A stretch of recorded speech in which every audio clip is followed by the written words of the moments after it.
What is up, everybody? Welcome back to the Eclectic Beard Gaming and Reactions. This go around, we've got 3 minute history Viking Invasion of England. Uh, Before we go any further, like, subscribe, notification bell. Let's go ahead and get into it. During the 8th century, the Scandinavian tribes and petty kingdoms changed a great deal. Newly built trading centres exposed the people to the wealth and culture of mainland Europe, and the world temperature increased as part of the medieval warm period, allowing them to sail and eventually raid throughout the year. But Charlemagne began to attack pagans in the region, so some speculate they began to raid Christians for revenge. So under chieftains in 789, Vikings from Norway first attacked England, raiding Portland in the south. In 793 they sacked Lindisfarne in the north, an island filled with riches and inhabited only by monks, and the next year they raided the influential monk Wearmouth Jarrow Abbey. These raids continued over the following decades, and some Scandinavians were able to amass a great amount of wealth. England at this time was made up of several kingdoms: Northumbria, Mercia, East Anglia, Essex, Kent, Sussex, Wessex and Dumnonia, and none of them had the strength or tactics to successfully stop the raids. Totally off topic here, but apparently, yeah, as far as the way things were kind of divvied up in that game, Assassin's Creed Valhalla, that's exactly the kingdoms they at least they got historically accurate. But it's interesting that Charlemagne spurred a lot of this. Um, I guess whenever you've got somebody that's attacking you, it's here. We'll just take and sail across these waters and uh, inflict some pain on someone else and find different lands.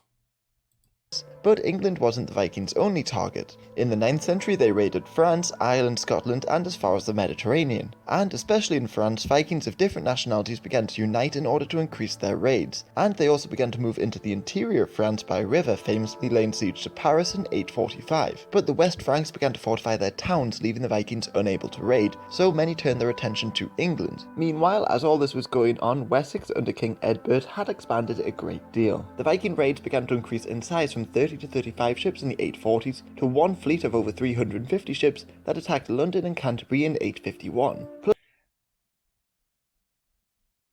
That's a lot of ships to be coming all at one time. Normally, I think of Vikings, it's like 10, 15, 20 ships. I didn't realize it was even as big as 30 ships at a time, but 300 ships, it's pretty hefty.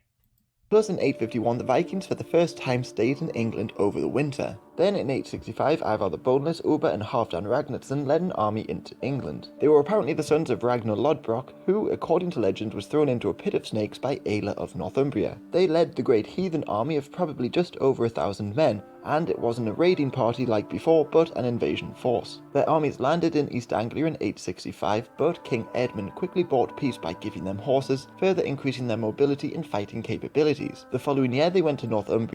Not sure I'd be giving the people that are invading me horses. Which was in a period of turmoil because their king, Osbert, was overthrown by Aela just a couple years before. So dissension was rife and the great heathen army captured York and killed Aela of Northumbria by, according to legend, breaking his ribs and spreading out his lungs. In his place, Egbert I was installed as a puppet king as the Vikings marched on Mercia. The Mercians managed to secure an alliance with Wessex, but the great heathen army captured Nottingham and forced the Mercians to also pay for peace. In 869 they decided to return to East Anglia, but this time they killed Edmund and took over his kingdom. It is also around this time that Ivar the Boneless left, potentially to Viking-controlled Dublin, to rule as king. Halfdan Ragnarsson took over the great heathen army and received reinforcements when Bacseg arrived with his great summer army. Together they invaded Wessex and successfully raided Reading, but King Athelred of Wessex and his brother Alfred successfully repulsed the Viking army at the Battle of Ashdown in 871. The victory was costly but not substantial. However, the Vikings had to return to Northumbria to subdue a rebellion, while in the southeast the Vikings still expanded their holdings. By 874 the heathen army were prepared to advance again. They advanced on Repton, and the Mercian king Bugred decided to flee to Rome instead of facing the Vikings. The Vikings then installed a puppet ruler of Mercia, Ceolwulf II, but they would later later take the eastern part of the kingdom for themselves. The Great Heathen Army then split in two. Halfdan continued north, fighting in Strathclyde and later Ireland, while Guthrum, a high-ranking Viking of unknown origin, went south to attack Wessex. But Alfred by this point had become the new king of Wessex. He initially tried to buy their peace, but they continued raiding, so he went to fight them. Despite some early setbacks, his armies formed a shield wall at the Battle of Edington in May 878 and prevailed. He then besieged the retreating Vikings, and verging on starvation, they surrendered. Although Guthrum would become king of East Anglia, he was forced to convert to Christianity as part of the Treaty of Wedmore. Alfred and Guthrum then agreed to divide England in two. Alfred kept control of the southwest, while the Vikings established Danelaw in the north and east, and kept the Anglo-Saxon puppet kingdom of Northumbria under its rule. In the peace, Wessex was completely transformed by Alfred. He created new fortified towns known as burhs, established a standing army, and improved his navy, all of which... That's crazy. They conquered most of modern day England, and it looks like Scotland as well, and then wind up having to, they split the country with the king in the south, King Alfred. That's crazy. And as a result of losing and basically suing for peace, or having the peace agreement, the peace treaty, having to convert to Christianity instead of continuing to practice paganism. That's interesting. That's interesting. So now I at least see, whenever people in the whenever folks in the comments, y'all tell me, oh yeah, it's, the language over here, or at least in this area, is it draws heavily from Viking speech, Viking language. Well, here's why. Now I see why. It's interesting that they brought that many people over to take and cause that much chaos.